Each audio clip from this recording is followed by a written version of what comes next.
Now let's get started with Aleo itself. So we're going to build a private programmable ledger, and for that we'll start with the fundamentals from Aleo, how it leverages zero-knowledge proof to actually build a private verifiable ledger. And then we'll go through the concepts of Aleo, how you build accounts, because they're pretty particular in a private programmable ledger. And then we'll go quickly through the consensus of Aleo.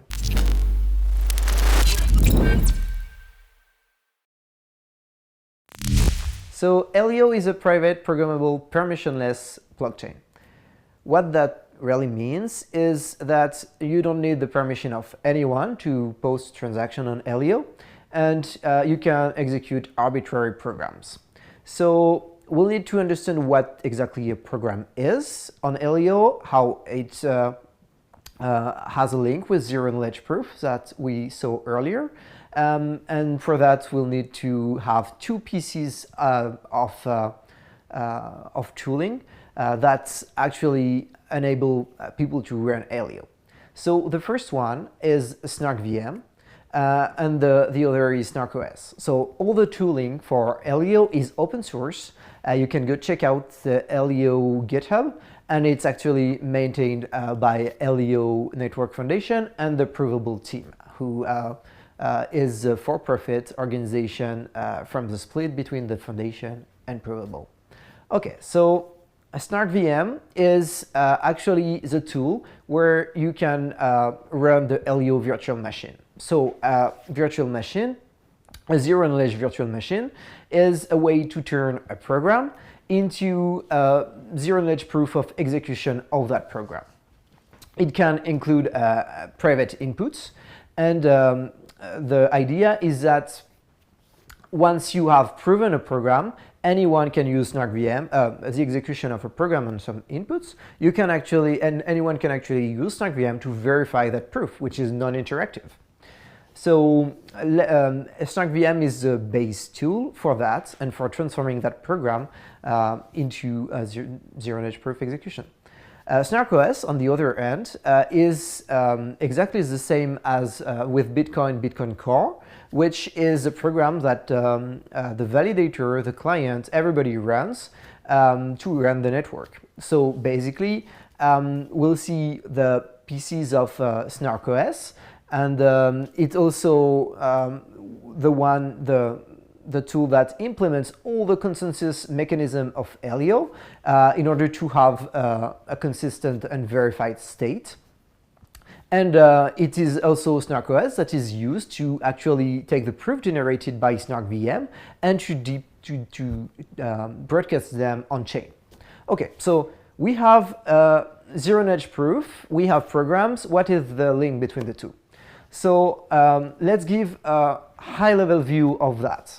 So we write code when we build on Ethereum. Well, on Aleo, we write code as well. So code is written in the Leo language. The Leo language is then compiled into Aleo instructions, and Aleo instructions are read by the SnarkVM tool. SnarkVM transforms those Aleo instructions into actually polynomials that are represented by its linear factors and the quotient polynomial. It's used. It's done using a procedure that will be not explained in detail here. But the idea is that you break down your program, each instructions of your program, into basic logic gates. Then you take each logic gate and you transform them into equation in the base field, and those equations have this form. This is called a R1CS constraint system because we we associate to each instruction, a sequence of gates, constraint, which is an equation in that base field. This equation has constants that depend on the field, A0 to AN, V0 to BM, and C0 to CM. And this equation for all the instructions in the program are then turned into a unique mathematical equation that can be verified very quickly. That's why it's called succinct proofs.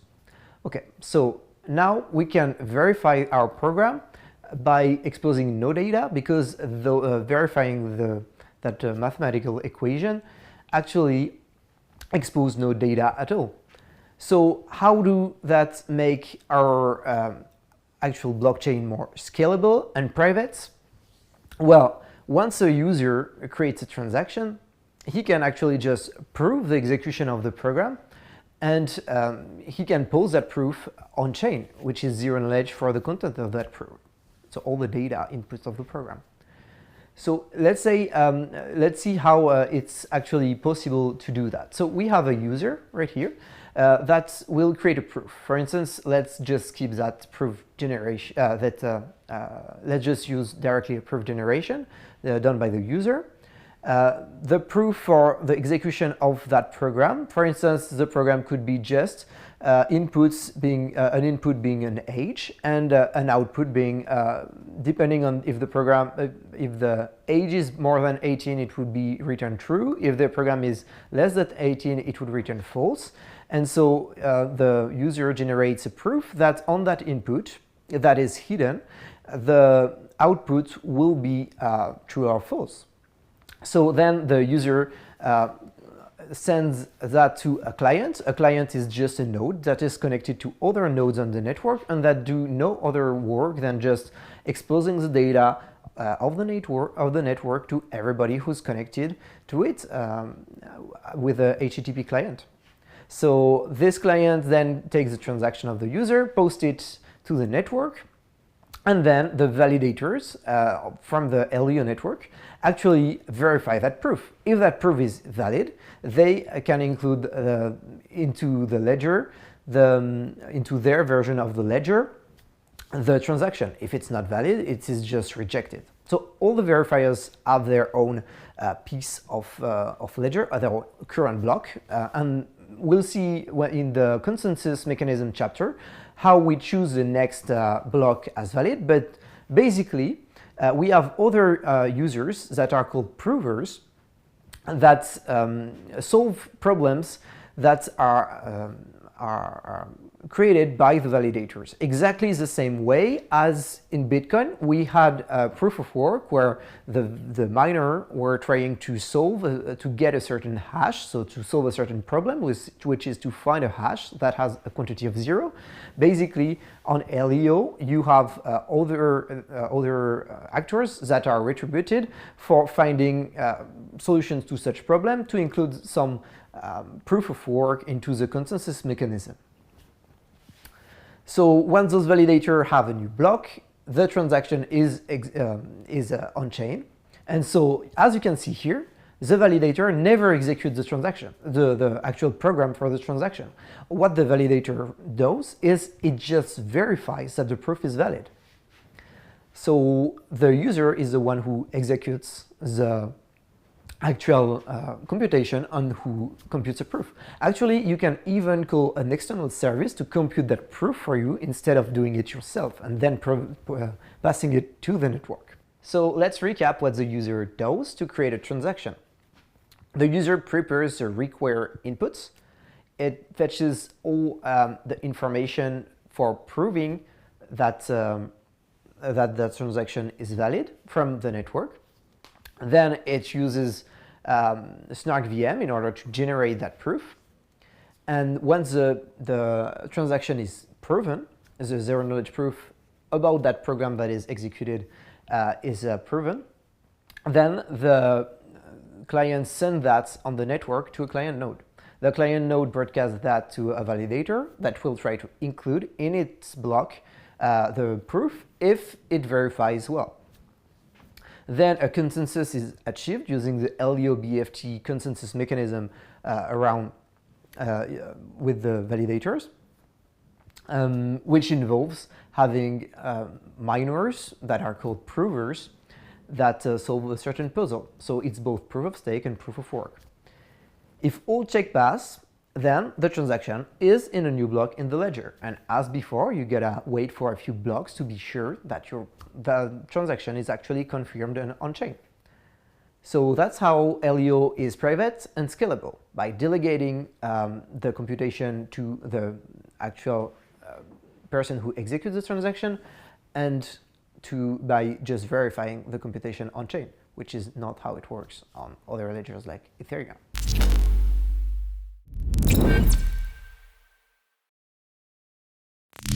Okay, so now we're gonna see the accounts on Aleo, how they work.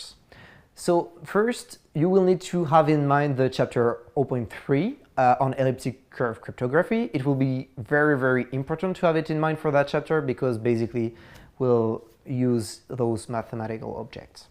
Okay, so to start, fields are the most important mathematical object to start from.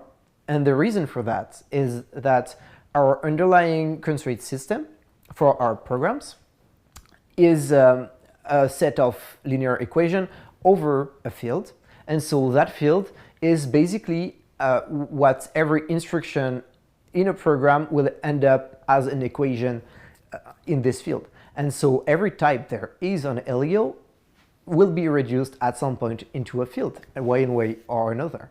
So those elements are very special. And what this means is that using fields directly in your programs, as we'll see later, is actually the most optimal way, and you can use field directly as a type in your program to write the programs themselves.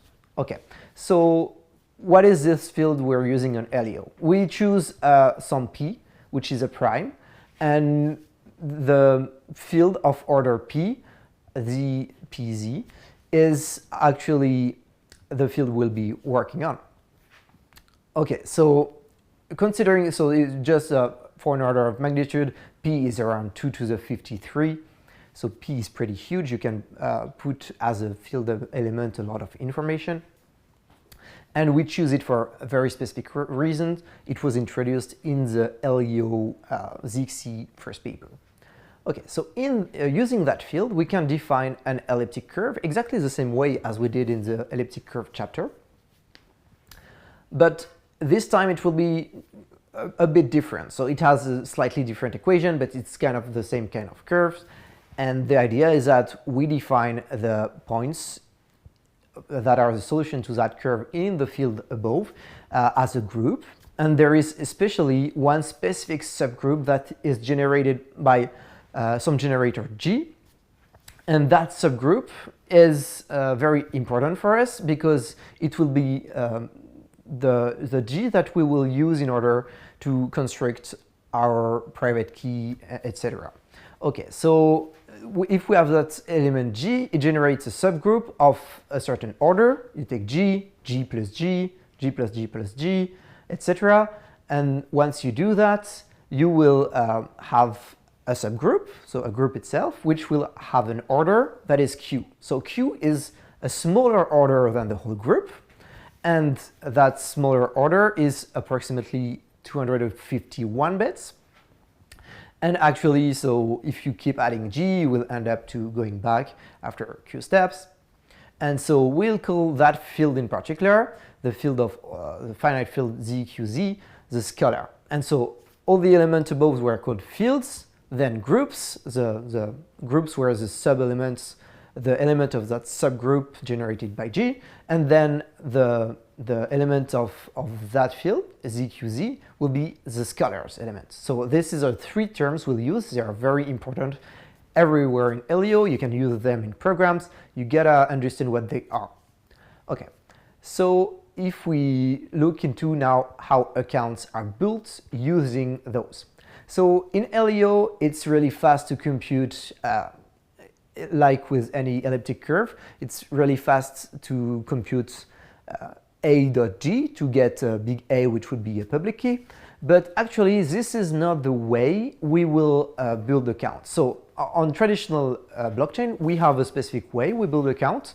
So we generate on those traditional blockchain a uniformly random 256 number S, let's say. Okay, so that number S, we want people to be able to remind of their private key, their data, to be able to retrieve their accounts. So we'll find a way to a human-friendly way of encoding this 256 bits. And so the way we do that is that we take a sequence of 24 words each of those 24 words is from a list of 248 possible words. So the amount of possible sequence is 248 to the 24.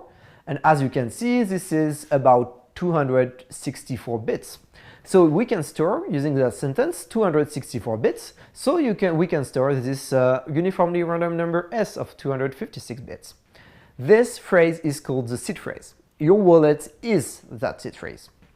Okay, now that we have that, we can derive any number of accounts from that seed phrase. We just take a hash of that in order to generate a private key, which is a field element. We just a scalar element, sorry. We just generate a scalar hash, so a hash to the scalar field of our number S that we had here, that is random, and of our I, which is a number. And so if we generate our first account, A1, so the private key A1, it is simply the hash of S and I, which is 0. So this is account 0, then we can generate an account 1, account 2, by generating a lot of those, and those cannot be actually retrieved from one another because we use special functions to create those hashes that are called sponges. So it's a cryptographic concept we'll not use here, but it guarantees that you cannot retrieve from the actual private key A0, A1 by adding something or using a trick. So we're sure that they are not linked with each other. And then we can generate an address just by the usual way. A0 times G is our address 0. And we can derive any number of accounts we want like that. So this is a traditional way of doing it. But on Aleo, keep in mind, we want to have privacy. So those privacy features will require to have accounts that are a bit different. So first, we start, like everywhere, with a private key. The private key is just to authenticate your transactions. Then you have your address. Your address, you can consider it like your public key. It serves for people to send you some crypto. So when you give somebody your address, he can actually send you some assets or use a certain program with your address as an input. But the thing is, once a user has your address, he cannot see the list of transactions you made in the past and any private state that is associated with your account. The third kind of so there are two extra keys that were not present in traditional blockchain. The view key, so the view key is a special key that is used to actually decrypt the state on chain that is owned by your account. So while with the address of a user you cannot have all the content of his all his private state, all the content of his history, you can with the view key of a user. So you must keep your view key as you would keep your private key. But you could give your view key to a compliance regulator, for instance. And he would not be able to spend your actual assets as he would with your private key. Another important key is the compute key. This compute key is used for proving zKVM execution, and it can so only you can use your compute key to prove something, or you can use a delegation service and you can provide your compute key, so or at least compute some value with your compute key and provide those to the service so it can generate the proof for you. So that's the goal of the compute key, generating a proof. Okay, so how do we actually generate those keys? So instead of the private key simply being a scalar value, we'll start exactly first the same way as we have with Bitcoin or any other ledgers. We generate a random field element, S. So our field is 253 bits, so we generate a uniformly random 253 bits around that field element. And then we take that element and we hash the concatenation of that element on a scalar. And this will give you a first value, which is the signature secret key. And then we will take another constant and do that same hash to scalar, and we will call that the signature randomizer. Okay, so those two values are your private key. It's not as in other ledgers a single scalar, it's two scalar, and this is how they are computed. Okay, now how do we compute the compute key? So the compute key is simply we take so it's the public key associated with the signature private key that we had above. So it's simply sk sig, our signature secret key, multiplied by g. So it's the public key associated with it. And same goes with the public randomizer, signature public randomizer. So those are group elements, since it's a scalar times a group. And we as well compute a third element, which is simply the hash to scalar of the concatenation of pk sig and pr sig. And that once we have that, we have our whole compute key. Okay, what is the view key? Same way, the view key, we take k sig, we take rsig, sk proof, and actually we have at the end v key, which is our view key. We just do the sum of all three, so this one, and that, and we have our view key. And after that, you can compute simply the address, which would be exactly the same way as you would with a traditional private key. You take the view key and compute the address. So you have a private key. From the private key, you can compute the view key, and from the view key, you can compute the address. With the address, you cannot get the view key. With the view key, you cannot get what's above, so the compute key and the private key. So here is a representation of actually all those computations into one single scheme. It's pretty much just the equation that were above, but that show you that the derivation has is one-sided. You cannot go back up to compute those operations, since, for instance, the g scalar multiplication multiplied by g is on this side only, and the same way from the compute key you cannot from the view key you cannot go back to the compute key or the private key, and the same way with the address you cannot go back to the compute key or any other key, not even the view key or the private key. So it really has a way, and it cannot go the other way. Okay, so now you have everything you need to know to create an account. Last thing, if you want to generate such an account, you have SnarkOS. You will see how you get SnarkOS in the next module, but you just use that command, which is SnarkOS account new, and here you go. You have your private key, your view key, and your address. You're done.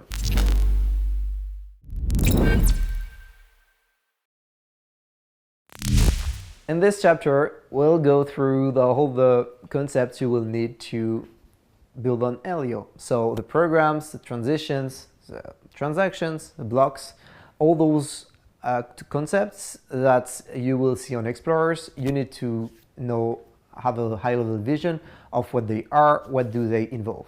So let's break that all down and begin with programs. So a program is basically what every application on Aleo is built with. So a program is all the logic of an application, so all the instructions, and as well the state. So it defines a state, which is a private and a public state. We'll see the difference between both in next modules. And basically, once you have those programs, we can build zero-knowledge, we can generate zero-knowledge proof from the execution of those programs. They're exactly what you would think of a program would be on Ethereum. And you can actually use a specific language which is called Leo, which has access to the types we saw earlier, the field, the group, the scalar, that are not available in Ethereum. Okay, so you have programs, and when you execute program, you do that in transactions. So transactions, there are three types of transaction on the network. There is the transaction to deploy a program. So you just generate what is called approving key and a verifying key for your program it's shared between all the validators and all the nodes on the network. So validator can verify the programs, and then once a program is published on chain, you can actually execute transaction for those programs. So the second type of transaction is an execution. So an execution is just a function of a program called on specific inputs and that have specific outputs. So the zkVM is capable of proving this execution. And then we have fee transaction, because as we'll see, some of those programs, when they try to update a public state, they will fail. And once it fails, it means that it will be a specific kind of transactions that has one only goal, is to pay a fee for the validator to have tried to compute that public state and where the failure occurred. So this is what is called a fee transaction. Every transaction is composed of transitions. So a transition is the execution of a function on parameters, and a transaction has several multiple transitions. So the first transition could be send tokens to this user. The second one could be, okay, verify this transaction is compliant to a regulator. The third transition could be actually to pay a tax to somebody. So all those transitions are digested in a Merkle tree. So this structure we talked about earlier based on hash, where you can actually accumulate information and produce a digest that will be the transaction ID.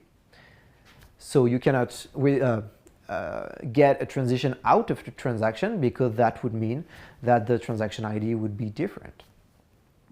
So now transitions are actually change of state on the Aleo blockchain. They transform one state into another. So let's say you had a token. Well, the transaction could be, okay, that token will be burnt on my account and sent to another account. So that is the role of transition. So you can see here all the parameters that define a transaction. It's actually a program, so it has a unique ID. It's calls a program ID, and it calls a specific function from that program on some inputs, and it has some outputs, and then there are special field and group elements here that are made to make the transition at the same time private and also verifiable. Okay, blocks on Aleo are just a container for transactions, exactly as on Bitcoin. And once they are grouped together, a block is just a list of those transactions grouped together, a header that has some information on the updates of states from those transactions, and a reward, of course, for the prover that has found the proof for a Coinbase puzzle. All the accumulated solution for those Coinbase puzzle, exactly as you would include the hash of a valid hash for a block, and a signature proving the validity of our block. So the header is very important here, because it's actually what makes us unable to verify that the block is actually valid. And that's it. That's all the concepts you need to know for now on Aleo.